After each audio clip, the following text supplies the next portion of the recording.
चलिए, नमस्कार जी, आप सभी को आपके ही अपने प्यारे से YouTube channel we are education के ऊपर में स्वागत है।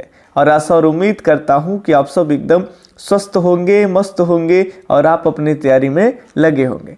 तो जो भी बच्चे इस बार जो है वो बोर्ड के एग्ज़ाम दे रहे हैं और उनका पेपर है म्यूज़िक, ठीक है, या फिर आप किसी भी बोर्ड में किसी भी एग्ज़ाम दे रहे हैं लेकिन आप संगीत की तैयारी कर रहे हैं, म्यूज़िक की तैयारी कर रहे हैं, तो आपके लिए लेकर के आए हैं टॉप 10 वाला वीडियो सीरीज। प्रत्येक वीडियो में 10 ऐसे महत्वपूर्ण प्रश्न कराएंगे जो बार बार बोर्ड परीक्षा में पूछे गए हैं और ये एकदम संगीत में हिट प्रश्न हो, ठीक है, जहां पे आप कभी भी कोई भी सेट बना ले, कोई भी आप मॉडल पेपर ले ले, प्रीवियस ईयर क्वेश्चन ले ले, तो वहां ये सब पूछे गए, ठीक है।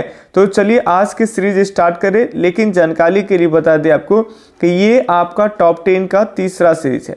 तो पहले सीरीज में आपको 10 क्वेश्चन कराए, दूसरे सीरीज में आपको 10 क्वेश्चन कराए, तो टोटल 20 यानी 20 क्वेश्चन हम आपको करा चुके हैं, ठीक है। और आप ये तीसरे सीरीज की बारी है, तो यहाँ हम 30 नंबर प्रश्न तक देखेंगे, 31-32 तक भी देखेंगे। तो ये रहा आज के सीरीज का पहला प्रश्न आपके सामने, ठीक है, कि ध्रुपद में किस ताल का प्रयोग होता है। बताइए, ध्रुपद के बारे में आप लोग पढ़े होंगे। हाँ चलिए एक मिनट, हाँ अब ये बताइए कि ध्रुपद में कौन से ताल का प्रयोग होता है। ऑप्शन 1 है आपके सामने चौताल, दूसरा तीन ताल, तीसरा है दादरा और चौथा है आपके सामने कहरवा ताल, ठीक है। तो ध्रुपद में कौन से ताल का प्रयोग होता है, सही जवाब आप कमेंट में करेंगे, नहीं तो आप एक पेज में या कहीं भी एक तरफ आप अपना आंसर लिखते चलेंगे 10 क्वेश्चन में से, और एक तरफ जो सही हम लगाएंगे वो लिखेंगे और कंपेयर करके लास्ट में जरूर बताएंगे, ठीक है, कि 10 में कितने सही हुए हैं, एकदम ईमानदारी से, ठीक है। चलिए, तो ध्रुपद का जो इस्तेमाल होता है वो चौताल में होते हैं, ठीक है, या फिर चौताल रहे या चार ताल है। तो 21 के यहाँ पे ए उत्तर एकदम राइट है। बढ़ते हैं अगले प्रश्न के साथ। ये है 22 नंबर प्रश्न, काफी इंपॉर्टेंट है, ठीक है। श्रुति क्रम में 9वीं श्रुति है, श्रुतियों से ये प्रश्न है और आपसे 9वीं श्रुति के बारे में पूछा जा रहा है। 22 श्रुतियां होती है टोटल और 22 श्रुति के नाम आपको ध्यान में रखने हैं। अगर 22 श्रुति के नाम याद रखें तो एक आध क्वेश्चन यहां से भी टपकने की पूरी संभावना होती है कि कोई श्रुति का नाम आपसे पूछ लिया जाए, ठीक है। 16वीं श्रुति पूछ दिया जाए, 9वीं श्रुति पूछ दिया जाए, 17वीं, कोई भी एक श्रुति का नाम आपसे पूछा जाए। यहाँ है 9वीं श्रुति का नाम क्या है, रंजनी है, क्रोधा है, वर्जिका है, मार्जनी है, इनमें से कोई नहीं। तो 9वीं जो श्रुति है वो है आपके क्रोधा, ठीक है। 9वीं श्रुति का नाम क्या है, क्रोधा है। आप क्रम से याद रखेंगे, पहली श्रुति जो है वो आपका तिवरा है, कुदुम्बती है, ठीक है, उसके अलावे में मंद्रा है, फिर आपके जो है छंदोवती, दयावंती, रजनी, ऐसे करके 22 श्रुति का नाम याद रखेंगे। एक सवाल और आपके जो है वो बन जाएंगे, ठीक है। अगले प्रश्न की बात कर लें तो अब आपको बताने हैं किस वेद में संगीत उत्पन्न हुआ है। बताइए, कौन से वेद से संगीत उत्पन्न हुआ है, ऋग्वेद या फिर आपका यजुर्वेद या फिर अथर्ववेद, सामवेद, इनमें से कोई नहीं। किस वेद से संगीत उत्पन्न हुआ है, काफी इंपॉर्टेंट है, ठीक है। कोई एग्जाम में जाएंगे, देखने में बड़ा इजी है लेकिन पूछा जाता है, तो यहाँ सही जवाब हो जाएंगे आपके सामवेद, ठीक है। कौन से वेद, सामवेद।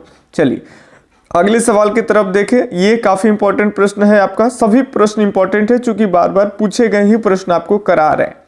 आधुनिक ग्रंथकारों के अनुसार शुद्ध मध्यम स्वर की आंदोलन संख्या क्या है, ठीक है।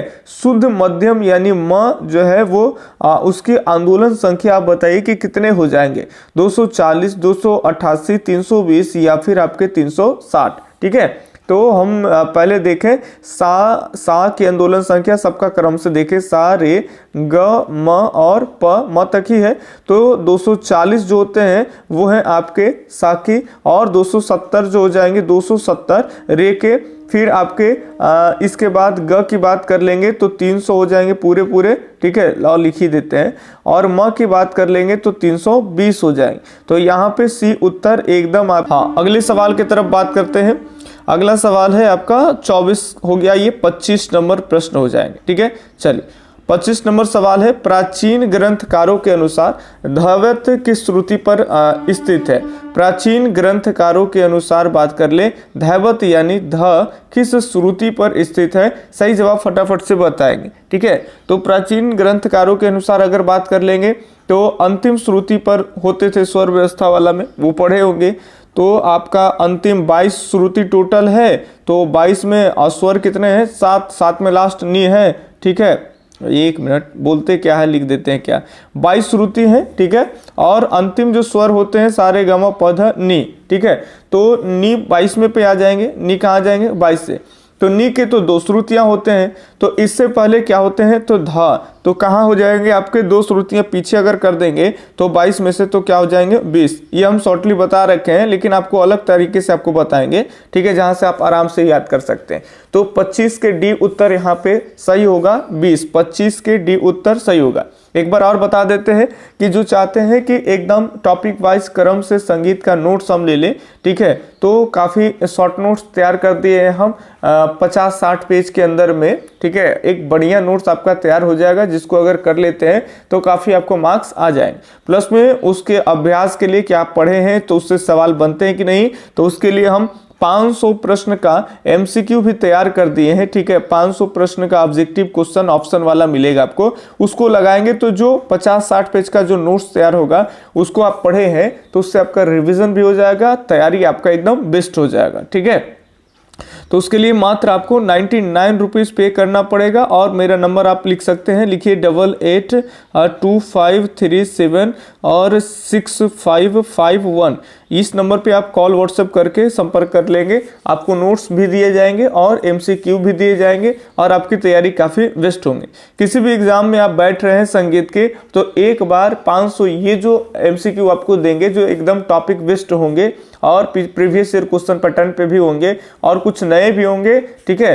तो सब मिक्स्ड प्रश्न है, तो उसको एक बार अगर लगा लेंगे तो कोई भी एग्जाम में बैठेंगे तो मान करके चलिए कि 30-40 प्रश्न ऐसे ही होंगे जो वही 500 MCQ में से हूबहू पूछे जाएंगे, ठीक है। चलिए अगले सवाल की तरफ हम बात कर लिए। ये 25 नंबर सवाल हो गया और हम बढ़ते हैं 26 नंबर सवाल के साथ। फटाफट से 10 क्वेश्चन आपको कराने हैं आज के सीरीज में। ये रहा आपके सामने 26 नंबर प्रश्न। 26 नंबर प्रश्न है कि एक सप्तक में कितने स्वर हैं? एक सप्तक में कितने स्वर हैं? 5, 3, 7 और आपके 21। तो एक सप्तक में जो होते हैं वो 7 स्वर होते हैं, ठीक है। कितने स्वर होते हैं? तो 7 स्वर होते हैं। अगले सवाल की बात कर लेंगे। अच्छा, एक बात और कहेंगे कि जो भी बच्चे भी जुड़े हैं फटाफट से एक बार सीरीज को लाइक कर दीजिए। आप लोग सीरीज को लाइक नहीं करते हैं, व्यूज ज़्यादा आता नहीं है, ठीक है। आप लाइक करेंगे तो थोड़ा सा दिलचस्पी बढ़ता है, वीडियो थोड़ा और प्रमोट होता है और अन्य बच्चों के पास में भी चीज़ें जाएंगे, ठीक है। और हम अगले दिन और एकदम तेजी से आपके लिए लेके आएंगे, ठीक है। चलिए बताइए, नी प म ग और म रे सा यह स्वरावली किस अंग की है? सारंग की, कान्हड़ा की, बिहाग की या फिर मल्हार की? तो फटाफट से बताएंगे। तो ये जो स्वरावली होंगे, एक बार वीडियो पॉज करके आप समझ लीजिए, ये है आपके कान्हड़ा की, ठीक है। चलिए अगले सवाल की तरफ बात कर लेंगे। यहाँ पे फटाफट से आपको एक अभ्यास करा दें कि आप क्या पढ़ें, आपसे कितना बनता है, ठीक है। अगर दम नहीं बन रहा है, कम बन रहा है, तो हम कहेंगे कि आपको वो नोट्स और आपका वो MCQ का जो सीरीज आपको बताए वो ले लेना चाहिए। नोट्स में वीडियो लेक्चर्स के माध्यम से भी आपको नोट्स समझाए जाएंगे। यदि नोट्स कहीं नहीं समझ में आ रहे हैं तो वीडियो लेक्चर्स तैयार है, क्रम से जो भी नोट्स है उसी का एकदम क्रम से तैयार है, उसको आपका लिंक दे देंगे, आपके सामने वीडियो आ जाएंगे, ठीक है। और वो वीडियो कोई और नहीं देख सकते हैं, केवल जो नोट्स देंगे वही देख सकते हैं, ठीक है। चलिए अगले ध्यान सुनेंगे। 3 ताल किस गायन शैली में प्रयोग होते हैं? बताइए, बड़ा ख्याल में, छोटा ख्याल में, ध्रुपद में या फिर ठुमरी में? 3 ताल किस गायन शैली में प्रयोग होते हैं? फटाफट से बताएंगे कौन से उत्तर सही हो जाएंगे। तो यहाँ आपका सही हो जाएगा छोटा ख्याल। छोटा ख्याल में 3 ताल का प्रयोग होता है, ठीक है। और छोटे ख्याल के जनक कौन है बताइएगा कमेंट करके। छोटे ख्याल का जनक कौन है? अमीर खुसरो। बड़े ख्याल का जनक कौन है? फटाफट से ये आपको कमेंट में करके बताएंगे, क्योंकि बड़े ख्याल के जो संस्थापक हैं वो हम आपको पिछले वीडियो में बताए थे। तो हम देख पा रहे हैं कि क्या अभी हमारा क्रम से वीडियो देख रहे हैं तो पिछले वाला आपको याद रहता है कि नहीं, ठीक है। इशारे के लिए आपको बता दें कि वो जौनपुर के सुल्तान थे, ठीक है, जिन्होंने बड़ा ख्याल की रचना किए हैं। तो आप कमेंट करके बताएंगे कि आखिर वो जौनपुर के कौन से सुल्तान थे कि जिन्होंने बड़े ख्याल की रचना की। अच्छा, ध्रुपद के बारे में तो आप जानते होंगे। बताइए, ध्रुपद के आविष्कारक किन्हें माना जाता है? मानसिंह तोमर को माना जाता है, ठीक है। मान कुतूहल उनकी रचना है, ठीक है। बहुत सारी बातें हैं, लेकिन यहाँ पे 10 क्वेश्चन लाते हैं, लिमिटेड चीजें आपको खाली अभ्यास के लिए, तो यहाँ पे A B ही कराना ज्यादा उचित होता है।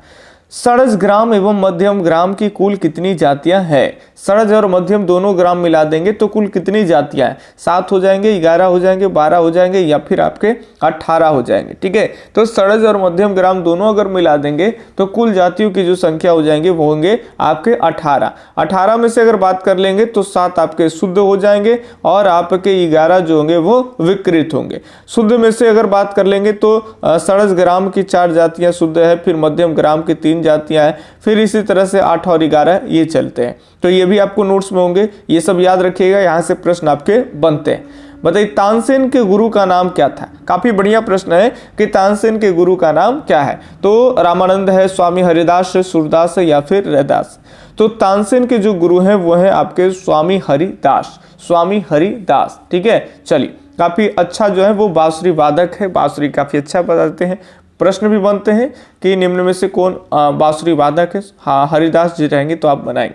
तो ये आपके हम जो है 10 क्वेश्चन करा दिए। सीरीज अच्छा लगा होगा तो लाइक जरूर करें और 10 प्रश्न में से कितने प्रश्न आपके सही हुए ये आप कमेंट करके बताएंगे। बाकी मिलते हैं अगले दिन अगले वीडियो सीरीज में। तब तक के लिए धन्यवाद। जय हिंद, अल्लाह हाफिज, आपका दिन शुभ हो। राधे राधे।